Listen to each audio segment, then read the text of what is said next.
že jsme vymysleli, že na 8. mezinárodní konferenci my chceme vás, přátelé, pozvat všichni.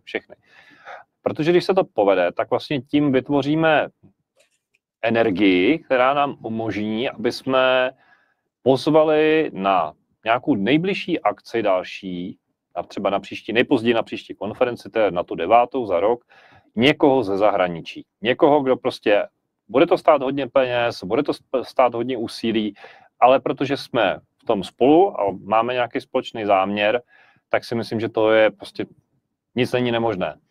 A mně se líbí vlastně to, že jsme se dohodli, že to zkusíme společnýma silama. Jsem pro. Jo, protože já jsem tady posluchačům, teďka jim postupně zveřejňuju prezentace, které jsem vyposlechla na konferenci Disclosure Now na Floridě, St. Pete Beach, a 15. až 18. července. A byli tam fantastičtí mluvčí, kteří jsou absolutním skvostem, absolutním pokladem v tom odhalení a rozšíření vědomí. Jeden z nich je Tom Althouse, o kterém budeme vysílat s Janou Tomajkovou v sobotu. Nezapomeňte, v sobotu, já nevím kolikátýho, to je 9. myslím srpna, budeme mít Toma Althouse, původního autora Matrixu. To je jeden z lidí, který má co říct v současné situaci.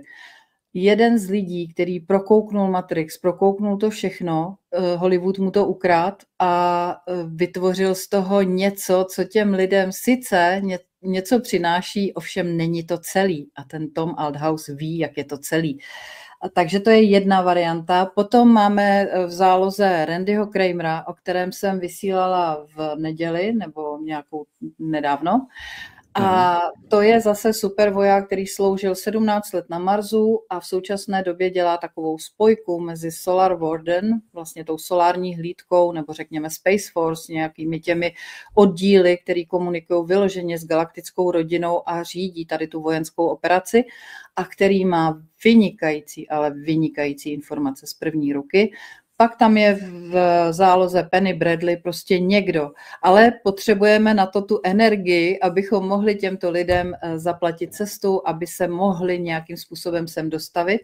A fantastický nápad spojit to SUENE konference, UFO konference, takže všichni z vás, kdo přijdou, zaprvé uvidíte fantastické přednášky, teďko v listopadu, potkáte se tam s fantastickými lidmi, ta atmosféra je nezapomenutelná, běží to tam ve 2 sálech, je to unikátní počin tady v československé vlasti, ale zároveň myslím si, že to je i unikátní počin na celém světě, protože tyhle ty UFO konference, co jsou v zahraničí, teď jsem byla na 2, byla jsem v Anglii a byla jsem teďka na té Floridě.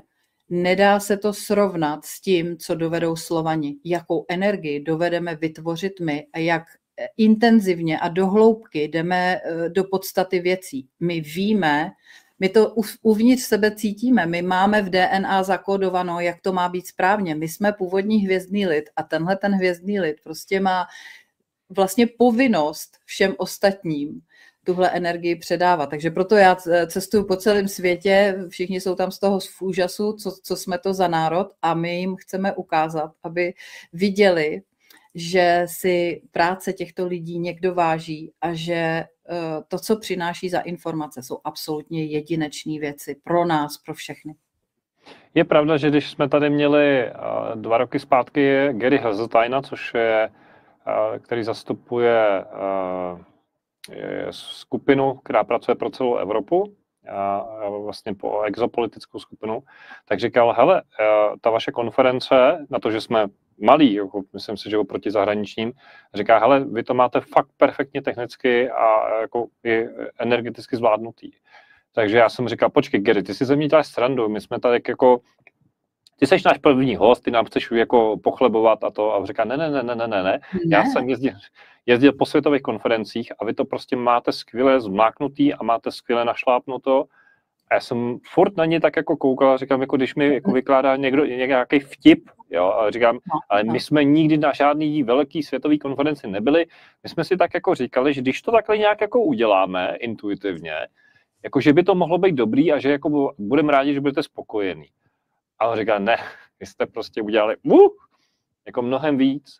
Takže já si toho, jako to, co říkáš ty, jako mě hodně zaujalo, protože to by se znamenalo, že Gary nekecal. Ty si to nedovedeš představit, ty vůbec nevíš, o čem mluvím. Ty, protože žiješ v tom prostředí, protože máš kolem sebe tady tyhle ty lidi a říkáš si, no ještě to můžeme zlepšit, ještě to můžeme rozšířit. Ano. Tohle to vůbec u nich neexistuje. Tam je prostě chcíplo, tam není ta atmosféra, tam není ta energie. Oni to tam netočí, oni totiž jedou jenom ty vesmírné programy, ale my tím, že se na to díváme z jiné perspektivy, my jsme ty Slovani, který tady ty národy vlastně naháněli, který je hubili, který prostě byli tou lovnou zvěří, tak my to vidíme z úplně jiného úhlu pohledu. A to je fantastický, protože ty lidi, jestli si to zažijou, tady ten Randy Kramer, jestli přijede Tom Althouse, jestli si zažijou tuhle atmosféru, se budou chtít přestěhovat do Prahy, to prostě na to dám boty. No, ale to jim můžeš říct, že když přijedou do České republiky, tak asi zažijou to, co se asi opravdu na konferencích nedělá. My provázíme zahraniční hosty po Praze. A samozřejmě všichni, kdo někdy navštívili Prahu, tak ví, že je to velmi silný energeticky mystický místo.